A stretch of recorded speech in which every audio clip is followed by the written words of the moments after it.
इतनी तेज बारिश अचानक कैसे शुरू हो गई? मुझे भी समझ नहीं आ रहा बेटा। मौसम तो साफ था। मीठी बारिश से डर रही थी और रानू का मन अनजानी चिंता से भर गया। बस तुम्हारे पापा जल्दी घर आ जाए। हमारे लिए यह बारिश बहुत खतरनाक हो जाती है। आ जाएंगे माँ। मेरे पापा बहुत बहादुर हैं। बारिश की हर बूंद के साथ जंगल में डर भी बढ़ रहा था।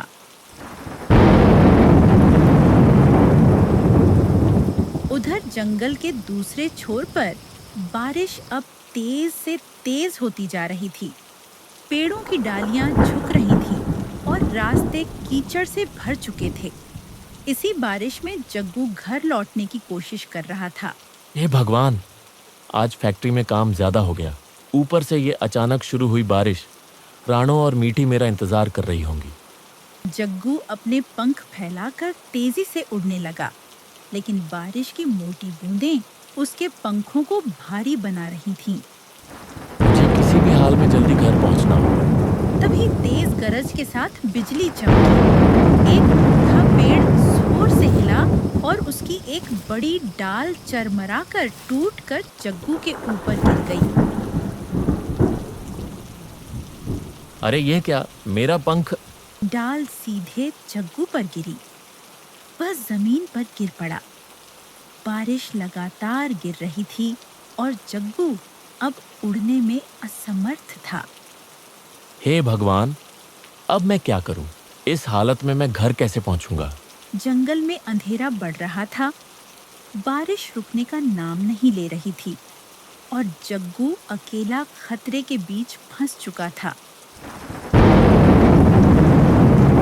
मेरा पंख, मैं उड़ नहीं पा रहा हूँ।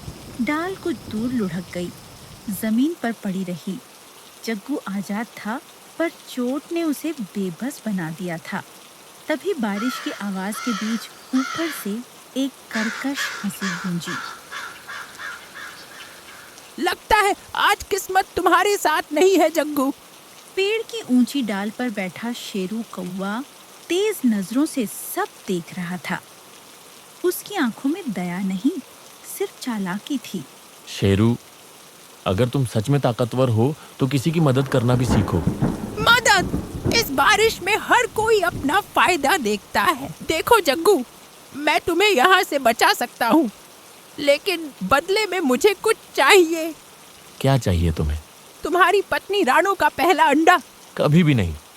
मेरे परिवार की कीमत मेरी जान से भी ज्यादा है। तो फिर यही बैठे रहो।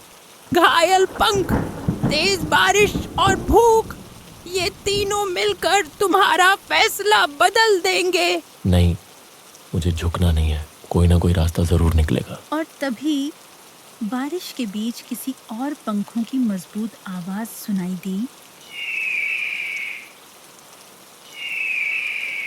अरे, ये आवाज तो वीराबाज की है। डर से शेरू कौवा के पंख फड़फड़ाने लगे। वह एक पल भी रुके बिना तेजी से उड़कर वहां से भाग गया। अगले ही पल वीराबाज जमीन पर उतरा। उसकी तेज आंखें चारों तरफ देखने लगीं। लगता है बारिश ने आज शिकार खुद ही सामने रख दिया। यह सुनते ही जग्गू ने तुरंत अपनी आंखें बंद कर लीं, सांस रोक ली और बिल्कुल निश्चल हो गया, जैसे उसमें कोई जान ही न हो।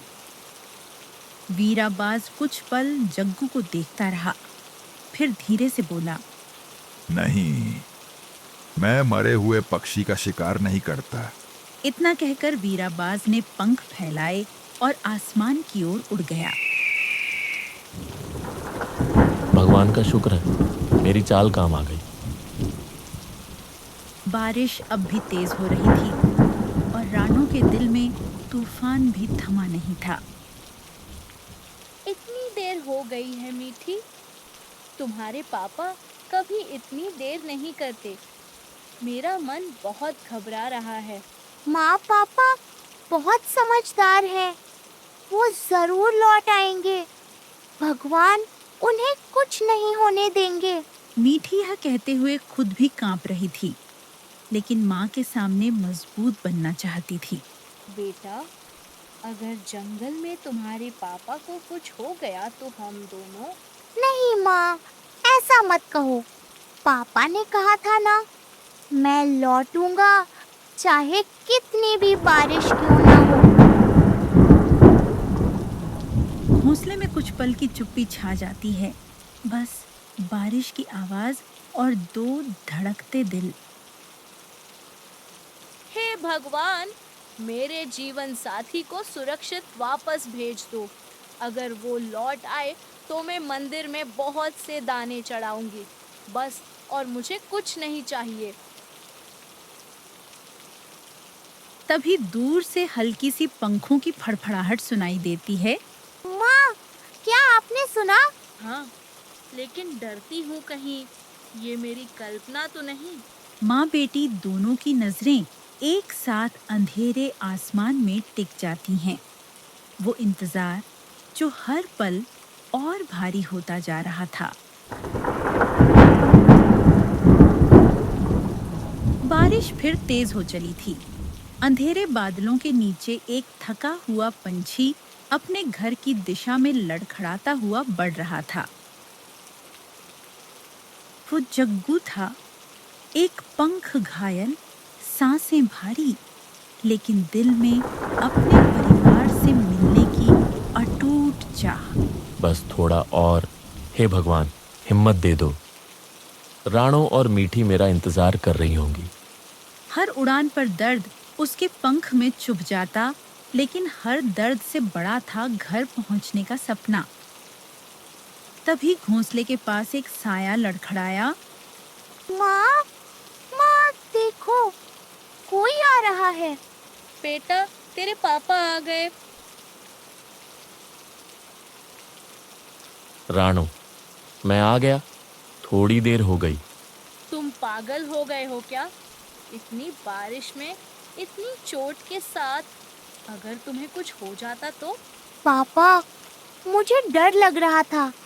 मुझे लगा आप कभी नहीं आएंगे। जब तक सांस है बेटा, पापा कभी लौटना नहीं छोड़ते।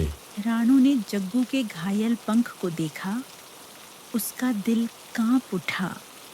ये पंख, इतनी गहरी चोट कैसे? जंगल ने आज मुझे एक सबक सिखाया है। ताकत से नहीं, समझदारी से जिंदा रहा जाता है। बारिश अब भी गिर रही थी, लेकिन घोंसले के भीतर डर की जगह सुकून उतरने लगा था। माँ, पापा आ गए। अब सब ठीक हो जाएगा ना? हाँ बेटा, अब सब ठीक हो जाएगा। बाहर बारिश थी और भीतर एक परिवार फिर से पूरा हो गया था।